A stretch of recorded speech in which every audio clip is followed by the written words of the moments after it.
એમાં શું છે કે સંસાર અસત્ય છે, ઈશ્વર સત્ય છે, એ બધા જાણે છે, પણ ત્યાં લક્ષ કરવું પણ છું એનો પાવર કેટલાય લીધો વાણીમાં આવે છે. એટલે સંસાર સત્ય માનવામાં આવે છે, એનો મતલબ એ છે કે તમારું મન બુદ્ધિ જે છે એ પાછી વળે છે, સંસાર સાથે જોડાયેલી હોય છે. એટલે આત્મબુદ્ધિ જે છે અહીંયા લાગેલી રહે છે. એટલે જે સ્વરૂપ છે, બ્રહ્મ સ્વરૂપ છે, એ આપણે જોડાઈ રહી શકતા નથી. બુદ્ધિ પૂરેપૂરી ત્યાં નથી લાગતી. એટલે દેહભાવ હજુ છે. દેહભાવ છે એનો મતલબ એ કે સંસાર સાવ છૂટો નથી. જેટલું તમે મહત્વ પરમાત્માને આપો છો ને એ સાચે સાચ અંદરથી આપતા નથી, ખાલી વાણીથી આપતા છે. 100% જે અંદરનો ભાવ હોય સ્વયંમાં ડૂબવાનો એ નથી. કેટલાક તો થારું કંઈ ડૂબતા નથી, ખાલી વાતો કરે છે. કેટલાક ડૂબ્યા છે, એમાં ડૂબે છે, એનો આનંદ લે છે, પાછા તમે કીધું પાછું વળી જાય. એટલે કહેવાનું તાત્પર્ય છે કે આપણે બધું સંસારને વાણીથી સત્ય નથી માનેલું છે, અંદરથી સંસાર સત્ય જ લાગે છે, અસત્ય લાગતો નથી. એટલે અનુભવની વાત તો ઘણી દૂર રહી જાય. એટલે એના માટે જ સંતો છે બધા શું કીધું સાચી ખબર ન પડે કંઈ નહીં, નામ સ્મરણ કરો. નામ મૂળ તો શું છે કે નામ સ્મરણ કરીને એનો પાવર લેવો.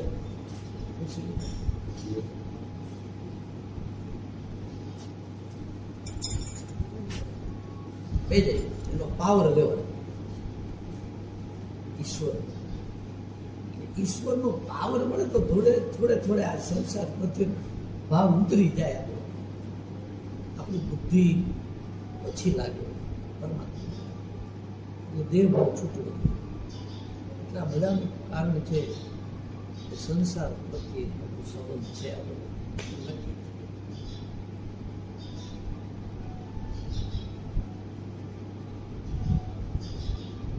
તમે અષ્ટાવક્ર વાંચો ગુરુને આખું છોડી દે, અર્થ છોડી દે, શ્લોક છોડી દે, આ બધું કરી દે, નિંદા સ્તુતિ માન અપમાન છોડી દેવું કહ્યું.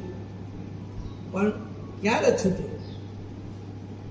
એમને એમ કીધું અષ્ટાવક્રે, આ બધું છોડીને તું સ્વયંમાં સ્થિર થા. હું એમ કહું છું એ છોડવાનું મૂકી દો, એ બધું ભૂલી જાઓ, સ્વયંમાં સ્થિર થવાનું કરો, એટલે બધું છૂટે. એટલે પછી એ ટૂંકમાં મારી દ્રષ્ટિએ અષ્ટાવક્રે જવાબ જ આપ્યો છે, બીજા શું એમાં પછી કહ્યું કે તું આ બધું સ્વયંમાં સ્થિર થવાનું, આ બધું મિથ્યા માની લેવું. અને આ વાત ગીતાજીમાં આવી છે. હું તો એ ભગવદ્ ગીતા અને અષ્ટાવક્ર નથી રહેતો. જ્ઞાન દશાનું વર્ણન સરખું છે. ટૂંકમાં એમાં આ માર્ગ જ છે, જ્ઞાન માર્ગ છે. મેં તો ઘણા વર્ષ પહેલા વાંચી, હમણાં ખાલી 2 તો ગીતા એ કહે છે કે તું ઈશ્વર ભાવ વધારે. સારાંશ એવો થાય કે બ્રહ્મ ભાવ વધુ હતું તો ધીરે ધીરે દેહ ભાવ ઘટે. બાકી આપણે બધા એમ કહેતા હોય ને કે આ બધું આસક્તિ, દેહ આસક્તિ છોડી દો, આ બધું છોડી દો, એ છૂટતી નથી. પહેલા છોડવાની વાત. હું એવું જ માનું છું કે તમે ઓરિજિનલ રસ જે છે એ તમે પીવા માંડો ને એટલે આ રસ નકલી છે એ ધીમે ધીમે ધીમે એના ઉપર નફરત આવે છે, નક્કી થાય. એટલે રસ પીવા માંડો. અને ભક્તિને આ કેટલાક લોકો જ્ઞાનની થોડીક વાતો આવડી જાય છે, થોડુંક સમજી જાય છે, ત્યાં ભક્તિ માર્ગ છોડી દે છે. અને એનો એ ગો માનતા હોય છે, ગૌરવ. ગોની ગૌરવ કે ભાઈ હું અગરબત્તી નથી કરતો, ગાવા ધોવાને ગાવું હું બહુ ઓછું માનું છું, હું આત્માની બધી વાત સાચી છે. પણ એ છે ને, હું એવું માનું છું કે જ્યારે તમને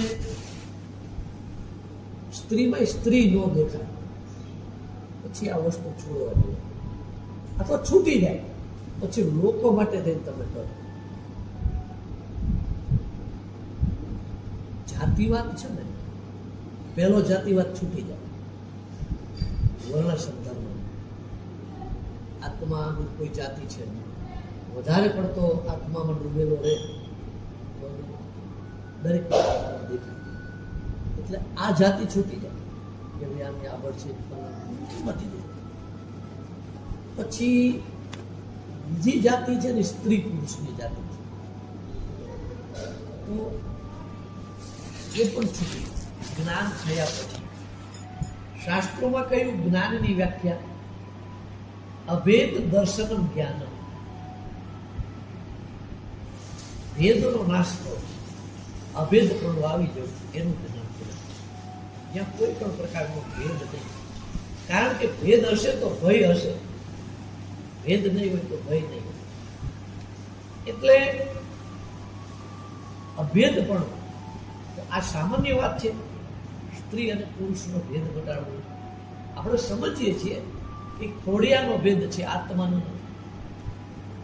પણ કેટલા જન્મના સંસ્કારો છે આ સ્ત્રી છે ને પુરુષ છે. એ જ્ઞાન થયા પછી નાના બાળકમાં જે વાણીમાં રહે, નાનું બાળક છે એમ બોલે કે મમ્મી આવી, બહેન આવી, બા આવી, પપ્પા આવ્યા, દાદા આવ્યા. એની વાણીમાં સ્ત્રી પુરુષનો ભેદ છે. પણ નાના બાળકને અંદરથી ભેદ નથી, અને અંદરથી નથી એટલે તો લોક સંપર્કમાં એને અહીંયા ઉગાડો કરી કપડાં નવા પહેરાવી છે, એને નવડાવી છે. એ નગ્ન ફરતો હોય તો કોઈ કે નહીં, કારણ કે અભેદ થોડું સાચું એના છે. તો એવી અવસ્થા આવી જાય બાળક જેવી, તો એને જ્ઞાન કહેવાય. બાકી આપણે બધા વાતો ગમે એટલી ઊંચી કરતા હોય, અંદરથી વિચારવું જોઈએ કે સ્ત્રી પુરુષનો ભેદ મારામાંથી ગયો છે, ગયો હોય બિલકુલ, તો હું જ્ઞાન કહેવાય. કારણ કે હા, દેહ ભાવ ઓછો થતા એનામાં વાસના ઓછી થતી જાય, એ વાત તદ્દન પાકી છે આ રસ લીધા પછી. પણ ઘણી વખત ભેદભાવ છૂટી જાય છે. પણ હમણાં પંકજભાઈ એમ કીધું પાછું વળી જવાય છે. પાછું વળી જવાય છે તો એનો મતલબ એમ કે હજુ પ્રેમ રાખો છો, ખાલી વાતો ન કરશો. ભક્તિનો માર્ગ છે, પ્રેમનો માર્ગ છે, છોડાય. અને ભગવત ચર્ચા કરતા કરતા તે સદગુરુની સામે બેસીને એના દર્શન કરતા, સત્સંગ કરતા તમારું હૈયું ભરાઈ જતું હોય, તમારે જેટલો ભીંજાઈ જતા હોય ત્યાં સુધી તમે ભક્તિ માર્ગના જ અધિકારી છો. આ જ્ઞાન સાથે છે, કારણ કે જ્ઞાન એટલે અહીંયા સમજણ, સમજણથી તમે સમજણથી રહો ભક્તિ માર્ગ છે. એટલે જ્ઞાન ભક્તિ છેક સુધી હારે રહે. એટલે હું એવું માનું છું કે કદાચ થઈ ગયા પછી બીજા માટે કરવાનું બધું. નહીંતર કુટુંબના સગા શિષ્યો આપણી સાથે રહેનારા એ પણ એવું વિચારશે કે અમારો ગુરુ તો ગમે ત્યારે ઉઠે છે, ગમે તે ખાય છે, એ તો કંઈ દીપ ધૂપ નથી કરતા, એ તો કંઈ કરતા નહીં, એવું માનતા નથી. એ પાછળ એમ કરવા પડશે, એક પરંપરા બની જતી હોય છે. એટલે મેં ઘણા ગુરુઓને જોયા, મારા ગુરુજી તિલક કરતા સવારથી. એકવાર પૂછ્યું તો મેં કીધું બાપુ, નાની પુરુષોને તો પછી અમુક છૂટી જતું છે, નાત આવેલા તિલક મળે, તિલક કેમ देखो कि तिलक करना पड़ता है, ये देख कर सब तिलक करे नहीं, देखो तिलक छूट जाएगा, संप्रदाय नो नाश नहीं. ये तुम्हारा विष्णु संप्रदाय वो माथाकूट करेगा मेरे साथ, तो कौन माथाकूट करेगा? ये मान ले कि ये वैष्णव है, बस राजी થાય. બાકી આપણે એમની સાથે કોઈ જ્ઞાનની ચર્ચા કરવા નથી જઈ, આપણે એમને કંઈ કેવું તિલક કરતા એટલે એ બધું કરતા. અમને કોઈ દી એમ નથી કીધું કે તમે અગરબત્તી ન કરશો, ભગવાનની સેવા પૂજા ન કરશો, આત્મા અંદર જ છે, એવું અમને કોઈ નથી. એમ કહેતા દેખાવ ન હોવો જોઈએ, ભક્તિ પ્રેમ હોવો જોઈએ. મેં એમને એકવાર પ્રશ્ન કર્યો, બાપુ અમે રામકથાનો આરંભ કરીએ છીએ ત્યારે કીધું બધા વક્તાઓ, અને આજે હું તો નાનો હતો ત્યારે બાપુજી કહેતા એ કથા વાંચતા હતો, રામાયણનો પાઠ કરતો કે લાલ વસ્ત્ર પાથરવા, નવજી મહારાજ સાંભળવા બેસે. હવે તો ફોટો મૂકતા, મૂર્તિ મૂકતા. તો ઘણા વક્તાઓ આજે પણ વ્યાસપીઠ ઉપર 9 દિવસની કથા કરે, લાલ પથ્થર મૂકતા, ખાલી મૂકી રાખે. તો મેં કીધું બાપા હનુમાનજીને આહ્વાન આપીને કીધું બધા વક્તાઓ રામકથા વાંચે છે. તો મેં કીધું શું ખરેખર હનુમાનજી આવતા છે સાંભળવા? બની છે. તો મને કે તું તો જ્ઞાની નહીં है, तो तुम कथा वाँचते हो तो तुमको इतना भरोसा क्यों नहीं है? तो इतना भरोसा नहीं है तो तुम कथा वाचक भी नहीं है. कथा नहीं वाचना चाहिए, इतना तो भाव होना चाहिए. तो ये भक्ति मार्ग है. कथा वाचना, कथा सुनाना, माला करना, सेवा करना, सब भक्ति मार्ग है. और इसमें जो तुमको भरोसा नहीं है, श्रद्धा नहीं है, शंका है, हमारा मार्ग गलत मार्ग है. भक्ति में तो सब भरोसा, विश्वास, श्रद्धा होना ही चाहिए. तो मैं पूछूं नहीं आते हैं बस ऐसा विश्वास रखो. तब रामायण में पढ़ता हो तो हनुमान जी आते हैं, ऐसा विश्वास रखो, तब भक्ति में सफलता होगी. तुम के रामायण में बोलते हो बिनु विश्वास भक्ति नहीं विमुदा, तो क्यों बोलते हो? तुलसीदास ने दोहो लिखो है, बिनु विश्वास भक्ति नहीं, ते बिनु द्रव्य न राम. विश्वास बिना भक्ति नहीं है, विश्वास बिना राम द्रव्यभूत नहीं होते. भवनी सिद्धि की बिनु विश्वास. आगे भी तुलसीदास जी ने मुझे कहता आगे भी लिखा है, भवानी शंकर वंदे श्रद्धा विश्वास रूपे. शिव पार्वती को मैं वंदन करता हूँ. श्रद्धा और शक्ति पार्वती है, विश्वास भगवान शिव है. तो कितनी शक्ति, कितनी बड़ाई की है. एक पार्वती माँ को श्रद्धा की उपमा दी है, शिव को विश्वास की उपमा दी है. तो मतलब ही कि जो तुम्हारी श्रद्धा है, श्रद्धा शक्ति है, श्रद्धा पार्वती है. श्रद्धा को शक्ति मानो, विश्वास को शिव जी को विश्वास का इतना मतलब शिव जी भगवान है तो विश्वास भी एक भगवान है. इतना तो होना चाहिए. भले एमनो मार्ग भक्ति નો હતો, પરંતુ કોઈ દિવસ અમારી પાસે એવી બીમારી મત ન કરો. આ બધું છોડી દો. समय आएगा तो छूट जाएगा. छोड़ना कोई वस्तु नहीं है, छूट जाते हैं, वो बात सही है, छूट जाते हैं. पर छूट जाए तो आसक्ति छूट जाए. बाकी रखना सब करना दूसरे के लिए करना है. नहीं तो ज्ञान नहीं है और अज्ञान अहंकार आ जाएगा. तो ये मैंने समझाना कि भाई आ બધું છોડી ન દેવું. એનો મતલબ એવો છે કે હજુ તમે પહોંચ્યા નથી, એનો મતલબ તમને પહોંચ્યું નથી. જ્યાં ત્યાં તમે એવી વાત કરો છો ભગવાનને રાખો નહીં, તો અગરબત્તી કરો નહીં, અથવા કંઈ કરો નહીં. મતલબ એવો છે જ્ઞાન નથી બોલાવતું. ભગવાન શ્રી કૃષ્ણ ગીતાજીમાં અર્જુનને એક જગ્યાએ કહ્યું ન બુદ્ધિ ભેદ જનેત જ્ઞાન કર્મ શબ્દ. જ્ઞાની પુરુષોએ અજ્ઞાની મનુષ્યની બુદ્ધિમાં ભેદ નહીં સમજાવ્યો, પણ એમની પાસે સારી રીતે કર્મ કરાવવા પોતાએ અનાસક્તિ રાખવી. આસક્તિ રાખીને કર્મ નહીં કરવું, પોતાએ અનાસક્તિ રાખવી, પણ એમની પાસે કર્મ કરાવવા. કારણ કે જેવું જ્ઞાની પુરુષો કરશે બીજા કરશે. એટલે ભગવાન કૃષ્ણ એક જગ્યાએ અર્જુનને કહ્યું કે મારે કંઈ પણ કરવાની જરૂર નથી, કે નથી કાંઈ મેળવવાનું નથી, મળેલું.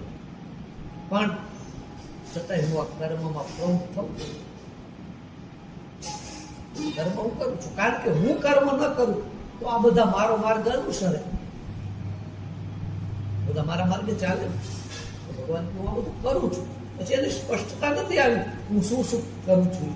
કારણ કે ગીતા છે એ તો સમજદાર વ્યક્તિઓ માટેનો ગ્રંથ. એ કે પુરાણ નથી કે તમે મોટી મોટી વાર્તાઓ, દ્રષ્ટાંત અને ઉપમા આપ્યું તમે લોકોને સમજાવો. એ તો કહ્યું છે ને કે તેજીને ટપોર, તેજી ઘોડી હોય ટપોર મારો ચાલતી થઈ જાય.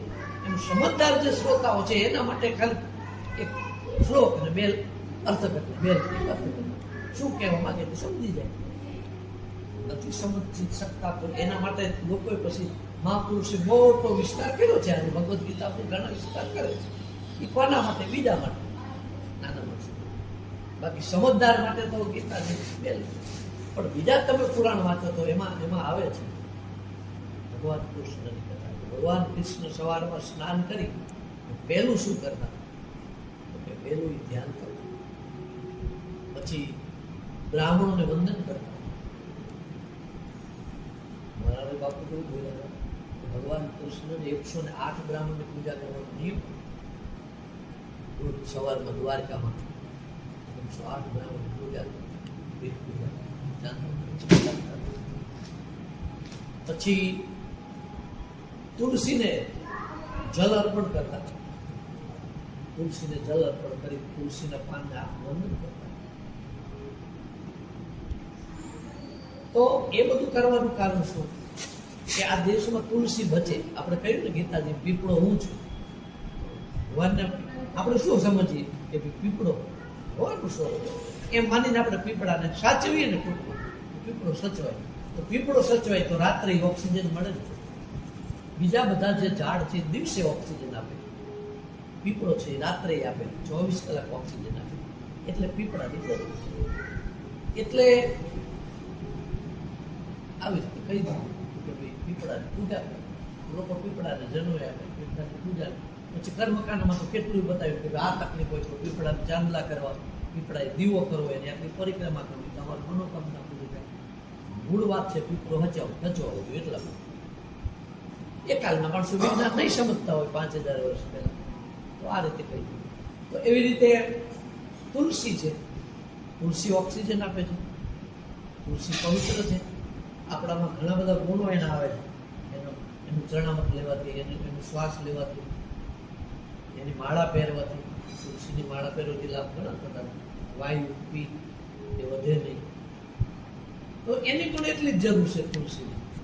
તો મોટા માણસો આ બધું કરે તો પાછળ નાના કરે, એટલે તુલસીના વધારે પડતા વાવેતરો થાય, તુલસી બચવા જોઈએ. એવી રીતે ગાયનો મહિમા મૂક્યો છે. તો ગાયમાં હું છું, ગાય બચી જાય તો ગાય બચે તો સારું છે. એ કાલમાં ગાયના ચામડાના પગરખા પહેરતા, તો પગરખું મળે, ગૌમૂત્ર મળે, ગાયના માટીથી ગોબરથી મકાનોમાં લીપણ થતું. તો ગાય બચવી જોઈએ. અને ગાયની અંદર હકીકત દિવ્ય શક્તિ છે, દિવ્ય ગુણ છે. આપણે શાસ્ત્રમાં લખી નાખ્યું કે ગાયમાં કરોડો દેવતાનો વાસ છે. એટલે આપણે ગાયની આરતી પૂજા કરવી.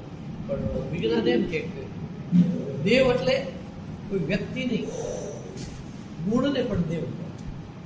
એટલે ગાયની અંદર એટલા બધા ગુણ છે કે તમે વર્ણવી ન શકો. મેં એવું સાંભળ્યું છે કે વૈજ્ઞાનિકો એક અખતરો કર્યો કે ગાયને એક ઇન્જેક્શન થાય પોઈઝન, એના શરીરની અંદર પોઈઝન ફેલાવે. તો થોડી વારમાં ગાયે શું કર્યું, ખબર પડે ને કે મારી અંદર આ તકલીફ થઈ ગઈ. એટલે એને પોતાના શ્વાસ એવા લીધા અને પોતાની શક્તિ અંદર આમ પાવર દેવા જ માંડી. તો ગાયનો પાવર, બોડી પાવર એટલો બધો શરીરમાં ગાયને મળ્યો ને, એનું પોઈઝન જતું. વૈજ્ઞાનિકે નક્કી કર્યું કે ભાઈ ગાયમાં વિદ્યુત પાવર છે. એટલે આજે ઘણા ડોક્ટર કહે છે કે ગાયના ઉપર હાથ ફેરવવાથી બીપી કંટ્રોલ છે. હકીકતમાં ગાયનો જે પાવર છે ને દિવ્ય છે. અને એટલે એનો જલ્દી ના ગાય મરતી નથી, બીજા પ્રાણી જલ્દી મરી જાય. ગાય પીલાય છે બહુ. શું કામ? કે એનામાં પાવર ગયો છે, શક્તિ ગયો છે. એ એકદમ જાય નહીં. તો ગાયનો પાવર આપણને રોજ રોજ મળવો જોઈએ. ગાય ગમે તેમ કરીને સચવાવી જોઈએ. એટલે ગાયો માટે ગોચર મૂક્યું, એના માટે અવેડા કર્યા. તો બીજા પ્રાણીઓનું મહત્વ ના હતું. બાકી ભગવાન એમ નથી કીધું કે હું બીજા પ્રાણીઓમાં નથી, સર્વમાં હું બિરાજું, આત્મા બધામાં છું. પણ જ્ઞાન થઈ ગયું એનું લક્ષણ ગીતાજીમાં બતાવ્યું ને કે તમે પછી એક બ્રાહ્મણને એટલું બધું માનશો ને બીજાનું હળાળ અપમાન કરશો તો જ્ઞાન નો કહેવાય. એટલે ભગવાને કહ્યું વિદ્યા વિનય સંપન્ન. બ્રાહ્મણે ગમી હર્ષ. એક બ્રાહ્મણ છે બહુ વિદ્વાન છે, એને તમે માનો છો. તો બીજો પછી વિદ્વાન નો એને કંઈ ન આવડતું હોય તો શું એમ નહીં માનવા? આની સાથે તમે પ્રેમ કરો છો, આની સાથે પ્રેમ કરો. એ બ્રાહ્મણ તમને વિદ્વત આપે છે, ઓલો કંઈક બીજું આપશે તો ખરો, કંઈક તો તમને આપશે. તો કહ્યું કે જેટલું બ્રાહ્મણમાં પ્રેમ છે એટલો પાછું સૂત્રમાં રહેવો છે. કારણ કે આ દેશને બ્રાહ્મણની જરૂર છે એટલે શુદ્રની જરૂર છે.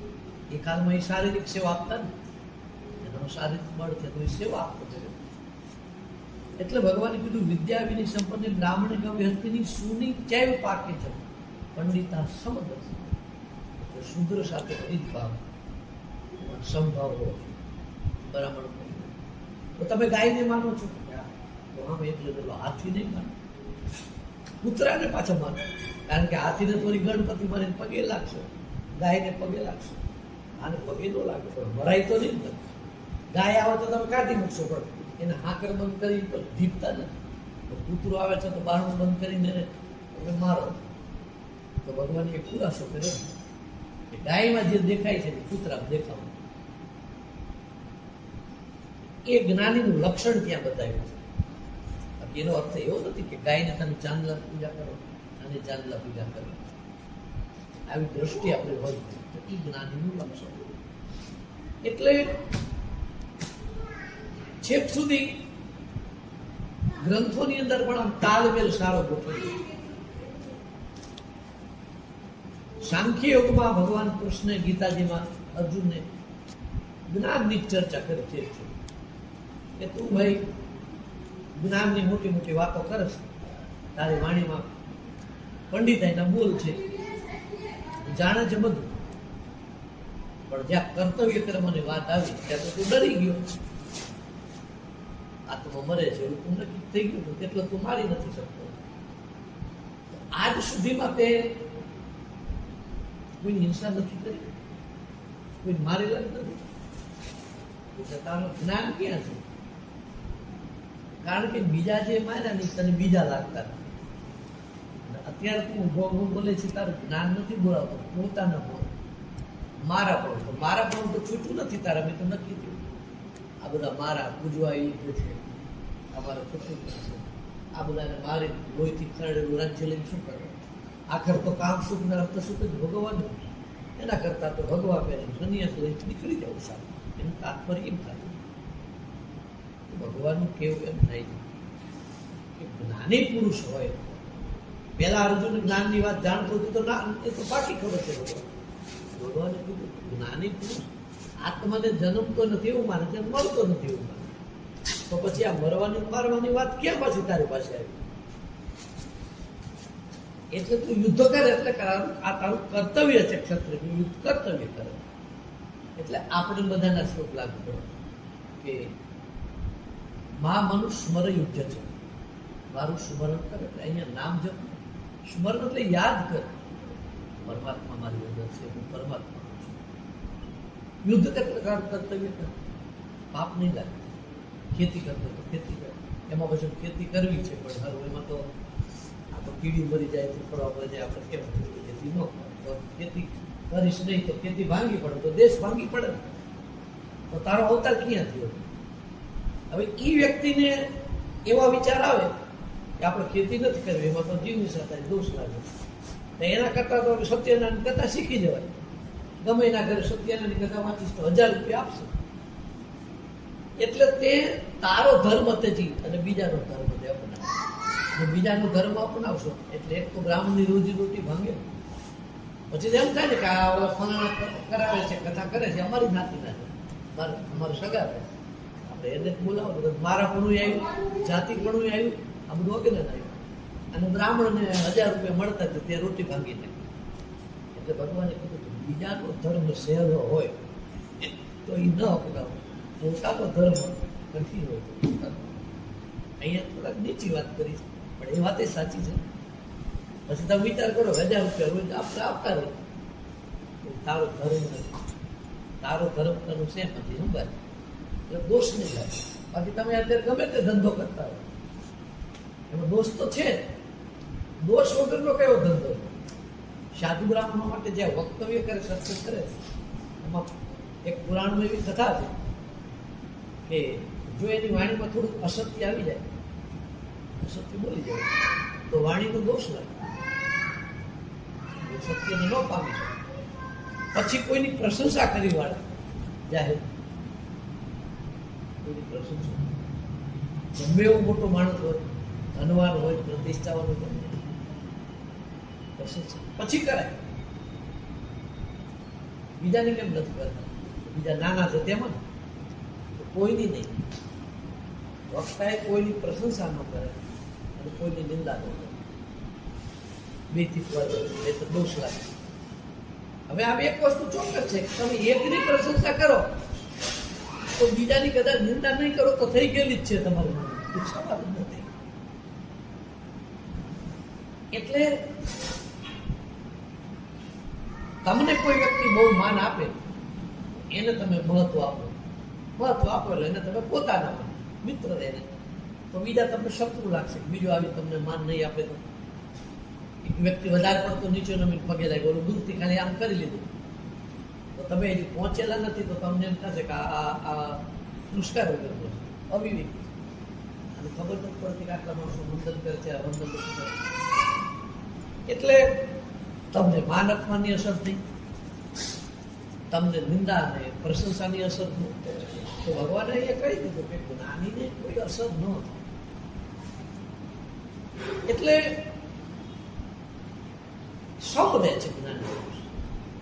એક વ્યક્તિ આવીને કે ફલાણા વ્યક્તિને સારું કમાણો, કરોડો રૂપિયાની અંદર નોકરી લાગી, બહુ બહુ સારું. આપણે ખુશી થઈ ગઈ. એ ખુશી ન સારું એમ કે એનું ચિત્તમાં એટલો બધો હરખ નહીં. ફલાણો વ્યક્તિને આપણે લાભ, કોઈ પણ લાભ, સારી પત્ની મળી, દીકરાનો જન્મ થયો, ધંધો સારો છે, સારું બધું ચિત્ત ડામાં ડૂબ. અને પછી એમ કે એને પેલું જે લાભ થયું તો બાપનું નુકસાન એમ ઈચ્છા કરી ઈચ્છા ડામાં ડૂબ. એટલે કીધું કે હરખ અને શોખ જ્ઞાની પુરુષ સુખ દુઃખ લાભા લાભો જયા જયો આ શ્લોક આવે છે. સુખ દુઃખ પ્રારબ્ધ અનુસાર એમ માની લો.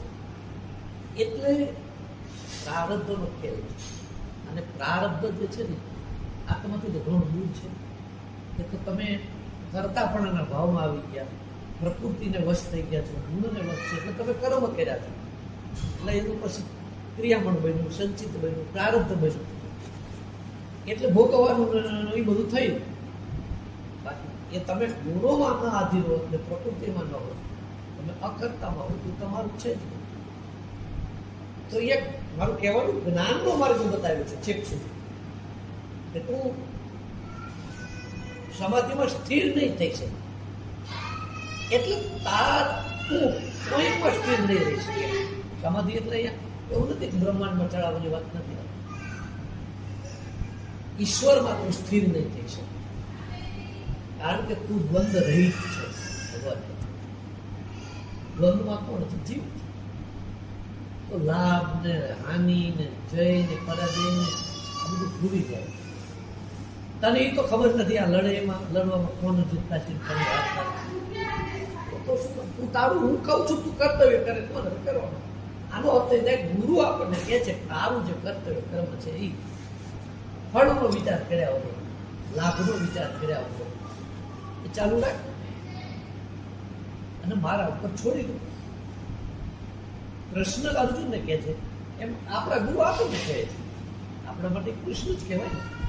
પેલા દ્વિધા બધી ભાંગી ન નાખે કૃષ્ણ, એમ આપણું ગુરુ ભાંગી નાખે. પણ માનવી તો સાંખ્ય યોગમાં બધી ચર્ચા જ્ઞાનની જ કરી ભગવાને છેક સુધી.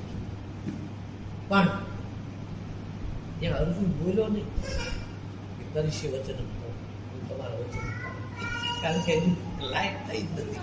સમજો બધું પણ તૈયાર નથી થતો. એટલે પછી ભગવાને પછી આગળ કર્મયોગની વાત કરી. કર્મયોગ કેમ કરવો, એટલે પછી ભગવાને ભક્તિ યોગના લોકો વારંવાર શું કામ આવ્યા? ભગવાને નક્કી થયું મોટો હકનું જગત છે, દુનિયા ભક્તિ માર્ગના અધિકાર વધારે જ્ઞાનના જાજા ન. એટલે ભગવાને છેક સુધી ખબર ન ને જ્ઞાન કર્મયોગ, જ્ઞાનની વાત આવી તો કર્મ કરવાની આવી, ભક્તિની આવી. 17મો ધ્યેય ને 14મો 17મો હાવ તમે ગુણ રહી થાવ એ જ વાત આવે. પણ ખાલી વાણીમાં નહીં, અનુભવમાં એક આવું છેલ્લો અધ્યાય તમે જો તો ભક્તિમાં આવી. એમાં ભક્તિની મહત્તા એનો અર્થ એ થયો કે તમે ભક્તિ છેક સુધી રાખજો. ભક્તિ ભૂલતા નહીં. અહીંયા હતું ને 18મો અધ્યાયમાં જ્ઞાનની વાત કરી, ભક્તિની કરી. અહીંયા ભગવાન શું ભક્તિ દ્વારા અર્જુનનું જણાવ્યું. અર્જુનને જો અનુભવ નથી, ખાલી વાતો સાંભળી છે અને એમ ન કહી દે કે જ્ઞાનથી જ પરમાત્માનું ઓળખ થાય. એ ભગવાનને કહે છે ભક્તિયા મમ વિચારનાથી યા મને શાશ્વત તત્વત તતો માં તત્વતો જ્ઞાતવા વિશુતે તદનંતર. ભક્તિથી ભગવાન કે હું જણાવું છું અને એ પછી મારામાં પ્રવેશ કરે છે. આ જ્ઞાન આવ્યું. જ્ઞાન ને ભક્તિ બે આવી ગઈ. ભક્તિ પરમાત્માનું દર્શન કરાવે છે, અનુભવ પણ કરાવે છે. હું ભગવાન છું, ભગવાન મારામાં છે, ભગવાન વિજ્ઞાનમાં છે. એ બધું અનુભવ કરાવવા ભગવાને છેક સુધી સાથે જ આ બધું રાખ્યું. છેલ્લે એને આટલું થઈ ગયું ને અને હવે લડી શક્યા. મને હવે કઈ દોષ નહીં લાગે. કરીશે વચન તમારા વચન પાલન કરી. એટલે સદગુરુ શિષ્યને કહે છે પાલન કરીશ હવે. એટલે છેલ્લે જ્ઞાન આપ્યું. ભક્તિ અને જ્ઞાન છેક સુધી સાથે આખી જ્ઞાનની વાતો કરનાર કૃષ્ણ. ભાગવત તમે લ્યો ને પ્રેમ લક્ષણ ભક્તિ અને જ્ઞાન આત્માને ઓળખવાનું થાય છે. આખું ભાગવત પૂરું કર્યું ને તો છેલ્લે પાછું લોકમાં આવું જાય છે સતત કીર્તન કરીને નામ સ્મરણ કરીને આવ્યું. એટલે આ ત્રણેય વસ્તુ હારે રાખવી પડે. સમાજની સેવા, રાષ્ટ્રની સેવા એ કર્મયોગ કહેવાય. સ્વાર્થ વિગત તમે ગાયોની સેવા કરો, અતિથિની, સાધુ, બ્રાહ્મણ, ગરીબ, જેને જે જરૂર છે, ફીની જરૂર નથી છે ફી આપો, છોકરાને ભણાવો, દવાખાને લઈ જાઓ, બિલ ચૂકવી દો. આ કર્મયોગ તો તમારો. ભક્તિયોગ હોય તો જ કર્મયોગ થાય ને. પ્રેમ, તમને પ્રેમ હોય તો તમે બીજાની સેવા કરી શકો. ભક્તિયોગ પણ બીજાની સેવા ક્યારે કરવી, કેટલી કરવી, એ પાછું જ્ઞાન હોવું જોઈએ. અને તમે સત્સંગમાં સાંભળ્યું કે વૃદ્ધોની સેવા કરવી, ખૂબ વૃદ્ધોની સેવા કરવી. તો વૃદ્ધોની સેવા શું કરવી, એને જે જરૂર હોય એ ને. તો એક સરસ કથાનું દ્રષ્ટાંત કે સ્કૂલની અંદર વિદ્યાર્થીઓને ટીચરે કીધું કે ભાઈ વૃદ્ધોની ખૂબ સેવા કરો. કોઈ વૃદ્ધ આમ રોડ ઉપર જાય છે અને એને આમ સામા કિનારે જવું છે પણ વાહનો નીકળતા હોય, રોડ ન ટપી શકતા હોય તો તમે ટપાડી દો. એ પણ એક સેવા થઈ. આ એક મોટી ભક્તિ જ થઈ કે માળા ફેરવી એવું ને, સેવા કરવી ભક્તિ. એટલે વિદ્યાર્થીઓને ગળા બહુ. બીજા દિવસે સ્કૂલમાં આવ્યા તો છોકરાઓને સાહેબે પૂછ્યું કે તમે કોઈને કંઈ સેવા મળી ગઈ કર્મયોગ કરે? કે હા, કર્મયોગ ભાવક સેવા કરે. શું? એક ડોશીમાં હતા, એ રોડ પર જતા હતા તો અમે એમને રોડ ટપાવ્યું, સામે કીધા લઈ ગયા. પછી હું આગળ નીકળી. મારો કોઈ સ્વાર્થ ભાવ નહીં. તમે કીધું હતું કે નિષ્કામ ભાવથી સેવા કરો તો ભક્તિ. હું તો કે ડોશી મને આમ બીજા છોકરાને પૂછ્યું કે તે મેં વૃદ્ધની સેવા કરી. એ શું કરી કે મેં વૃદ્ધ ડોશીમાં હતા ને એ આ બાજુ કિનારે જતા હતા, મેં ઓલા કિનારે સેવા. કે તમે ડોશીમાને હાથ જોડીને પૂછ્યું હતું કે માજી હું તમારી શું સેવા કરું? એને કોઈ ખાવાની જરૂર હતી કદાચ? એમને કીધું તું મને કે રોડ ટપાડી દો? કે ના, ઈ કે ના પાડતા હતા, પરાણે અમે ટપાડી દીધા. કે કેમ? કે તમે કાલ નહોતું કીધું કે કોઈ ડોશીમાને, કોઈ વૃદ્ધને રોડો ટપાડવું એ પણ એક સેવા છે. પણ કે એલા એમાં મારે ખુલાસો કરવાનો હોય. ખુલાસો ન કરવી અજ્ઞાન, ખુલાસો કરવો જ્ઞાન. એટલે અહીંયા એને એમ કહેવાનું હતું કે કોઈ વૃદ્ધ રોડ ન ટપી શકતું હોય તો એને રોડ ટપાડો, તો એ સેવા છે. એને કપડાની જરૂર હોય તો કપડાં આપો, એને ખાવાની જરૂર તો ખાવાનું આપો. એ શું કહેવાય? એ જ્ઞાન કહેવાય. એટલે સમજણ સાથે ભક્તિ હોય છે ને તે પછી છેલ્લે ખબર પડી કે આ છોકરાએ જે ડોશીમાને રોડ ટપાડ્યા હતા એ કોઈ જરૂર નથી. ડોશીમા ના પડતા તો ટપાડી દીધા. અને બીજા છોકરાએ ડોશીમાની સેવા કરેલી આ ડોશીમા હતા. એને આ બાજુ પરણે લાવી. એટલે આપણે આવું થાય છે કે સેવા ખરેખર કરવી, પણ સમજણ વગરની કરવી તો શું કરવાનું? ઓલા અમને પાણીની જરૂર હોય, તમે એ વખતે એમ કહો પાણી નહીં હાલે, લાડવો પી જાય તો શું કરવાનું? જ્ઞાન લોભીમાં લોભી માણસ હોય, એટલા બધા પૈસા વાળા હોય, એટલા બધા પૈસા વાળા હોય, જીવ જાતો હોય, ખાધા વગર પાણી મળ્યું ન હોય. અને એ વખતે તમે એમ કહી દો કે 10,000 તને આપું વાપરો, પાણી એકલા ક્યાંય મળે એવું નથી, તને ખાવાનું મળે એવું નથી, તો એ તમારે 10,000 રૂપિયા તમે આપીને વહ્યા જાઓ. તમે ભક્તિ એ ન કરી કહેવાય કે તમે કર્મયોગ ન કરી. ઓલો લોભી હોય તો કે કોઈ પૈસા અત્યારે નહીં, મારો જીવ જાય, મને પાણી લાવીને થોડું ખાવાનું જાય.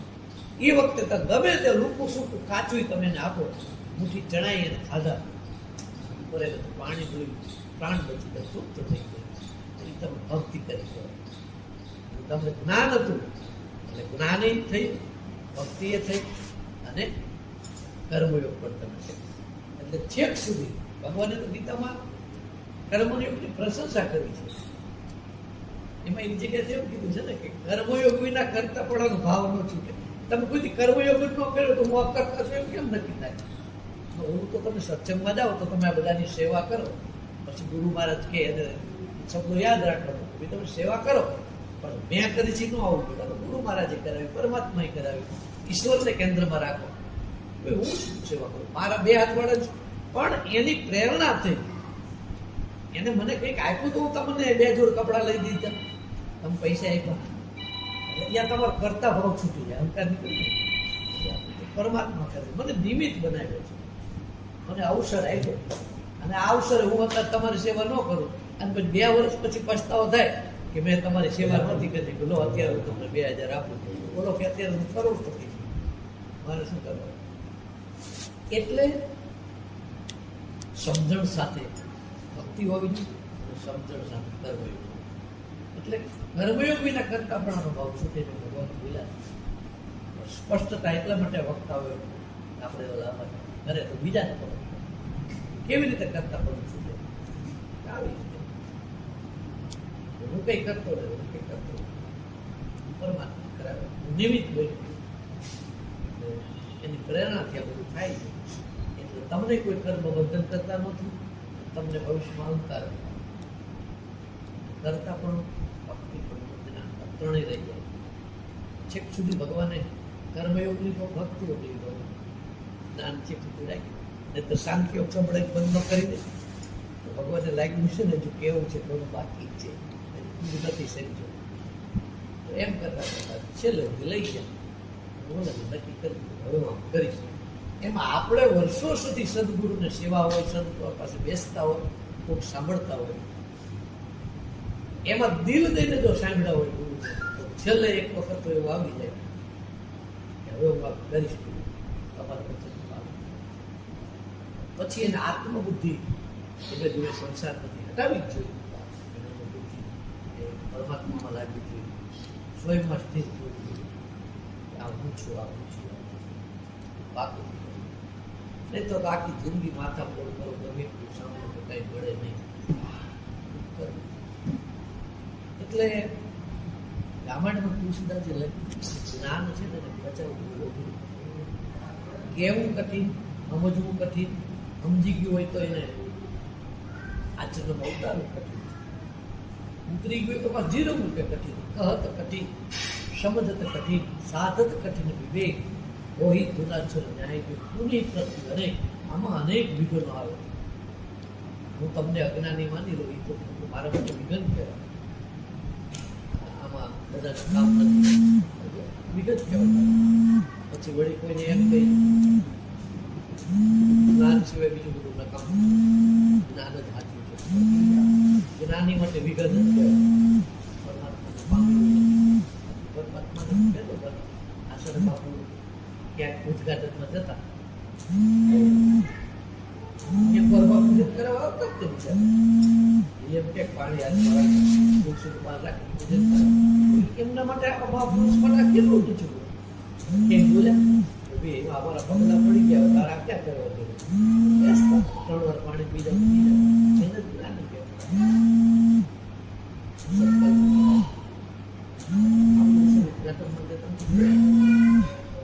સારો ગોરબાજી એમ કે 5 વાર ચાંદલો કરો 5 વાર એક વાર કરે છું એટલે એમ કેવી રીતે આપણું જળવાઈ રહેવું જોઈએ બીજા બધું કરે ને બાકી એક ક્યાંક આપણું ખોટું આ કંઈ કરવા જરૂર આ વસ્તુ જાચી તો એનો અનુય આ માર્ગે ચાલે એ પાછા આમાં આવે એમને જ કંઈ અપનાવ્યું મેળવ્યું મને મેળવ્યું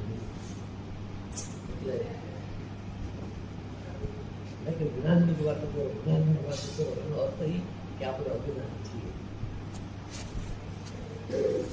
અને જ્ઞાન તમારે લેવું છે તો હું તો એમ કહું છું કે અજ્ઞાની ક્યારેક કંઈક બોલતો હોય ને એમાંથી જ્ઞાન નીકળી જાય એટલે શબ્દ તો બધે પડ્યા છે ગમે ત્યાંથી કરો ગીતાજીનો તમને બીજો અધ્યાય અર્જુનને ભગવાન કહે છે અર્જુન દ્વિધામાં પડ્યો લડું ન લડું મતલબ આપણા માટે કર્તવ્ય કરું કે ન કરું તો આપણને સમજાય કે આ પરિસ્થિતિ અર્જુનને એકને જ આવી છે મન નથી આવી યાદ કરવું છે મારા માટે એક દિવસ આ પરિસ્થિતિ આવી હતી આ કરું કે આ કરું આ દ્વિધામાં પડ્યો હતો ઓલું હું ના પડતો હતો એ મારે ન કરાય આજે તમે ચંપલની દુકાન નાખી તો એ તો એક મારો પરંપરા હતી તમે એવું માન્યું મારે કરે તમે મોચી ચંપલની દુકાન પણ હવે એટલામાં જરૂર છે કોઈ પૂજા પાની દુકાન નાખવાની તો તમારે પૂજા પાની દુકાન ન જરૂર છે તો નાખો લોકોની સેવા થાય દ્વિધામ કમ પડી જાવ આખો શાકભાજી લેવા જેવા અહીંયા જ્ઞાન થઈ ઘરના કીધું હોય તમે ફુલાવર જ લઈને આવો તમે ત્યાં ગયા ફુલાવર છે જ નહીં તો તમે એટલી ઘડી તો દ્વિધામ પડી જ ગયા રીંગણા લો કે કુબી લો ઘરના એ તો કીધું કે ફુલાવર લાવવાનું પણ ફુલાવર તો છે નહીં ફોનની વ્યવસ્થા કરો તમારે શું કરો અને એનો અખતરો કરવાનો તમે પાછા આવો તો ઘરના તમને એમ કે ફુલાવર નહોતી તો બીજું તો હતું ને બીજું ગમે લઈને આવે તમારી પાસે જવાબ હોય હું બીજું લઈને આવતું રાયું પાડ તો કશું આ શાક વગેરે લેવાનું એ વખતે તમને યાદ આવે કે ત્રીજો વ્યક્તિ જ્યાં ઉભો કહેતો તો ભલે મને રીંગણા સરસ તાજા છે લઈ જાઓ કારણ કે મારી પત્ની આ મગાવ્યું પડે ને કહેવાય ને ઘરે જઈ કે ફુલાવો કે જ નહીં ઊભી હતી તાર લઈ લે હું કહું છું ને મારું માન ત્યાં તમને જાય કે ભગવાન ન હોય એ દુધામાંથી તમને મુક્ત કરનારું જે હતું એ ગુરુ એ શાકભાજીનું ઉદાહરણ છે એવી રીતે આપણને હરેક બાબતમાંથી દ્વિધામાં પડ્યા છે મુક્ત કરવા માટે આપણને જે આપણા ગુરુએ કીધું એ આપણા પ્રશ્ન છે અને આપણે આપણા માટે કુરુક્ષેત્રનું મેદાન જ હતું અને અર્જુન એટલે આપણે જીવ એટલે ઘણી વખત ગીતાજી વાંચવામાં આપણે રહી જતા હોય એનું આ જ કારણ કે આખી જિંદગી કે ભાઈ પાઠ વાંચવાથી આપણા પિત્રો મુક્તિ મળે ને આપણે મુક્તિ આપવો પાઠ જ વાંચ્યા જિંદગી ભર ગીતા સમજાવે કારણ કે આપણે ક્યારે એવું માન્યું નહીં ને કે આ કૃષ્ણ મારો ગુરુ છે અને હું અર્જુન હું જીવ મને કહે છે હરેક વાતમાં જ વાત પડેલી છે કોઈ પણ કથા સત્સંગ શાસ્ત્ર વાંચો એટલે એમાં કાં તો કોઈ વક્તવ્ય આવતું હોય એક વ્યક્તિ વક્તવ્ય કરે છે એક વ્યક્તિ સાંભળે છે અથવા તો ખાલી લેખિત હોય કે ખાલી ગ્રંથ લખ્યો છે કોઈ વક્તા અને શ્રોતા નથી તો આપણે લેખિત ગ્રંથ વાંચીએ ત્યારે એવું માનીએ કે આ જે લખાણું છે મારા મને કીધું વ્યાસ મુનિના ઘણા એવા ગ્રંથો છે એમાં તમે વાંચો તમને ક્યાંક લખાણ જાય પણ 90% કોઈને ઊભા કરી દીધા છે રાજાની વાત કઈ ઊભા કરી દીધા અને પછી તો પુરાણો બહુ સમજવા ક્યાંક જ્ઞાનની વાત આવી છે ને એમાં એટલો બધો જ્ઞાન ઉપર વજન મૂકોય તો ક્યાંય કોકને નિમિત્ત બનાવી દીધા છે. અને ક્યાંક નામ સુમનની વાત આવી તો કે ભાઈ છેલ્લી ક્વોલિટીનો માણસ, પાપીમાં પાપી અજાવી વાલીઓ ભીત કેટલા ભયંકર પાપ કરે તો કે નારાયણ નારાયણ નારાયણ શ્રદ્ધા અને વિશ્વાસ ગુરુના વચનથી તરી એક માણસે પાપ બહુ કર્યા હોય ને એને એક નક્કી થાય કે ભાઈ આપણે અજાબીલ જેટલા પાપ કર્યા જ નથી. અને આવો ભયંકર પાપી અજાબીલ નામ સ્મરણ કરતા કરતા કરતા જો કરી હું તો કરી જ છું એટલે વિશ્વાસ બેસી જાય. તથા કેટલા અંશે સત્ય છે કે બનેલી ઘટના છે નથી એમાં નહીં પડવાનું આપણે. પુરાણોની બધી વાતો તો કેટલી કેવી છે આપણે કહીએ આપણે આવું હોય પણ આપણે એવું માની લેવાનું કે વાલીઓ જે છે વાલ્મીકી ઋષિ થઈ ગયો બોલો અજામી એવો ભયંકર પાપ અવસાગત કરે છે શેનામાંથી તો કે નામથી. પછી આપણને વ્યાસ મુનિની કલમ ઉપર વિશ્વાસ આવી જાવ હવે હું નામ સમજ થોડું નહીં કરી તો આપણે શું કરીએ છીએ આપણે અનેક જગ્યાએ જે પૂછવી કે ભાઈ આમાં એવું છે કે નારાયણ નારાયણ કરી જાય ગુરુ કે બાપુ કે સંતો કે કથામાં તો કે ભાઈ ના એ કરી ન જાય એ નામ છે ને જપવામાં ન આવે નામ જુદું જ છે એ તો અનુભવનું નામ છે વળી આપણે મૂકી દઈએ. બીજા ત્રીજા પાસે ત્રીજો એમ કે ભાઈ હવે જે નામ જપવામાં ન આવતું હોય અનુભવમાં આવતું હોય તો કેવી રીતે ઓલો હજુ પહેલા ધોરણમાં બિચારો બેઠો હતો એને તો આપણે એકલો ઘૂંટવાનું એને એબીસીડી શું કામ વાત કરે એ એકલો ઘૂંટતા ઘૂંટવાના એન્જિનિયર નહીં થાય. આવા ખોટ નિશાળીઓ ઇંગ્લિશ બોલતા થઈ ગયા એને કપડો મારે કંઈક બોલવાનો ગુજરાત જાય બોલે બોલવા દો. નામ જપતા જપતા જપતા જપતા જપતા જપતા જપતા અંતકરણની શુદ્ધિ કોક દી થશે છે કોક દિવસ અંતકરણની શુદ્ધિ થઈ જશે પછી એને જ્ઞાનની વ્યાખ્યાઓ સમજાશે. પછી એને લાઈટ થાય કે હવે મારે શું કરવાનું કે અત્યાર સુધી હું આટલા પૈસા કરતી આ જાત્રાએ જતો હતો આટલા પૈસા કરતી આ મંદિરે જતો હવે તો મને ખબર છે ઈશ્વર સર્વભૂતાનામ હૃદય સાધુથી સ્તુતિ સર્વના હૃદયમાં સર્વના હૃદયમાં આપણે કઈ ધનુષ ને માલ ને થોડાક આમાં હમાય આપણે વિચારવાનું બંસરી લઈને આમાં થોડાક હમાય તો કેવી રીતે તો કે શક્તિ સ્વરૂપે પાવર રૂપે તેજ રૂપે આમાં બિરાજેલા. તો હવે હું અંદર અંદર હું ડૂબું હવે હું બહાર દોડા બંધ કરું ક્યારેક તો ખબર પડે આપણે તો કોકની પાસે સાંભળી લીધું ઓલા બંધ કરી બધું જવાનું બંધ કરી દો આમાં જ છે ઈશ્વર. એટલે ઓલા મહિને મહિને નાતા હોય કોઈ દી નો એને તો જોતું જ હોય નો અગરબત્તી કરવી નો નાવું જોવું વ્યસન હોય આ બધું એને તો ફાયદો જાય ઈશ્વર આમાં બધા આમાં છે પણ તે એમાં એનું કંઈ સરનામું એની લીધું છે મને તો મળી ગયા કદાચ વાત કરતો હશે પણ તારી પાસે તું એડ્રેસ કેમ ત્યાં સુધી તું આ કર. પરામર્શ ઉદાહરણ લઈ તો કેટલી પ્રેમ લક્ષણના ભક્તિ ભગવાને આમ માતાજીને થાળ ધરાવ હોય તો આમ ચાપતા ખબર પડે ને ભાઈ કાટું હોય તો એક બાજુ મૂકી દે મારી માં કાટું ન ખાઈ જાય કેટલી બધી ટોચની ભક્તિ કહેવાય. તો જો એને મંદિરમાંથી કાઢી મૂક્યા હતા ટ્રસ્ટીઓ જોઈ ગયા હતા કે તમે થાળમાં શું કરતા હતા કે એટલું કર્યું કે કેમ એ વગર કે માતાજીને ખબર કેમ પડે કે આ કયું મોરું છે કેમાં મીઠું છે નથી ચાયકા વગર ખબર પડે તો તમે એટલું કર્યું કે માતાજીને ધરાવો બીજા ટ્રસ્ટને ચોથા ટ્રસ્ટને બોલાવ્યો અને રજાય ત્યાં સમજ્યા એ બધા એમના રહી ગયા વહીવટ કરવામાં ઓલા પામી આવી મહાકાલીની ભક્તિ હતી. પછી તો પ્રત્યક્ષ વાતો કરતા પણ એને એક દિવસ તોતાપુરી મળી ગયા ન મળી તોતાપુરી મળી ગયા એ શક્તિ સ્વરૂપે અંદર અનુભવ કરે બધા જબરદસ્ત. એટલે મારું કહેવાનું શું છે કોઈ સંત આપણને મળી ગયા હોય ને વાલીને તો આપણે એવું કહી છીએ ને કે વાલીઓ રામ રામ નતો કરતો મરા મરા જતો. અચ્છા મરા મરા કેવી રીતે જતો એને મરાઈ જપવું. અને રામ દશા પ્રસાદી લેવા બે મજા આવે. મરાઈ જપવું અને રામ રામ જ જપવું, શું ફરક પડે? અને કોઈ રામ રામ જ કરવાનું કીધું હોય તો રામ રામ ન જપી શકે? તો રામ શબ્દ તો આદિ અનંત નથી.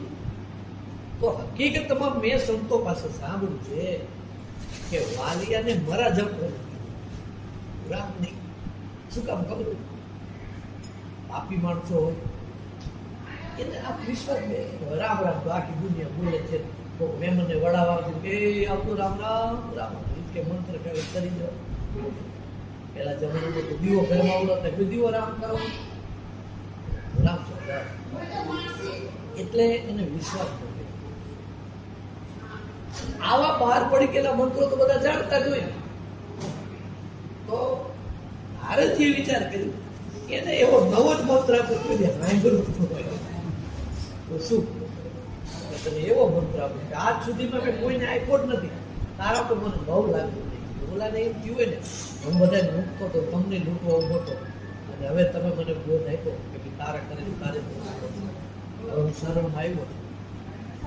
એને બરાબર વાંચી લીધો હશે ને નારદ શિષ્ય બરાબર જીજ્ઞાસુ છે. અને આને વિશ્વાસ તમે જે કરો એ તમારા શરણમાં છો.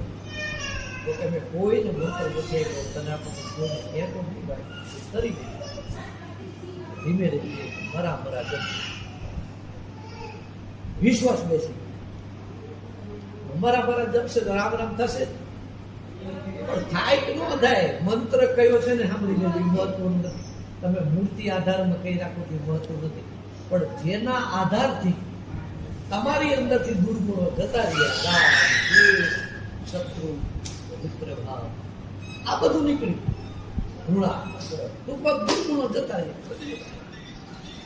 તમારા માટે એ મંત્રમાં આવે છે, તમારા માટે મૂર્તિ. બાકી કોઈ એક મૂર્તિથી જ બધાને જ્ઞાન થાય એવું તો હોતું નથી. તો બધા એક મૂર્તિ જ રાખે. હીરાબાઈ ને કૃષ્ણની મૂર્તિથી આત્મજ્ઞાન થયું છે. તો પરમહંસજીને મહાકાલીની મૂર્તિ, એકને કૃષ્ણ ને એકને કોઈને શિવ તો કોઈને ભગવાન વિષ્ણુ. તો એના ઉપરથી નક્કી થાય છે કે જ્ઞાન છે એના માટે ચોક્કસ એક મૂર્તિ છે. વેદ જ્ઞાનને પામવા માટે કોઈ ચોક્કસ એક મૂર્તિ નથી. એ તો નક્કી થયું ને. તમારી નિષ્ઠા કેવી, તમારી શ્રદ્ધા કેવી, તમારી દ્રઢતા કેવી, તમારો ભાવ કેવો, તમારો વિશ્વાસ કેવો, તમારી સાધના તમારી કેવી, એ જ મહત્વનું થયું ને. એટલા માટે તમને જે મંત્ર મળો મહાન માની કહેવાય. આપણે શું થાય છે કે સાંપ્રદાયિક સંતોને વધારે સાંભળીએ એટલે એમને એમનો પણ વધારો જ ગમે ને એમને એમની જુગી કરવી. એટલે તિલક આપે એ પોતાનું જ આપે. મંત્ર તો પેલા ઓલું મૂકી હું કહું જાઉં. એટલે આપણે ત્યાં થોડાક દી જઈએ એટલે એ જપ કરી તો બીજા પાસે જઈએ કે આ તો ભાઈ મોટો આમ ના પડે ત્રીજી એટલે આપણે દીધા પડી આપણે કઈ કરી શકતા. એટલે આરંભમાં શ્રદ્ધા વિશ્વાસ રાખો એની શક્તિ લાગી જવાની વાત છે. બધા લાગી ગયા. હીરાબાઈ અરે મૂર્તિ ક્યાં બોલતી એ વખતે કીધું છે બધા આમાંથી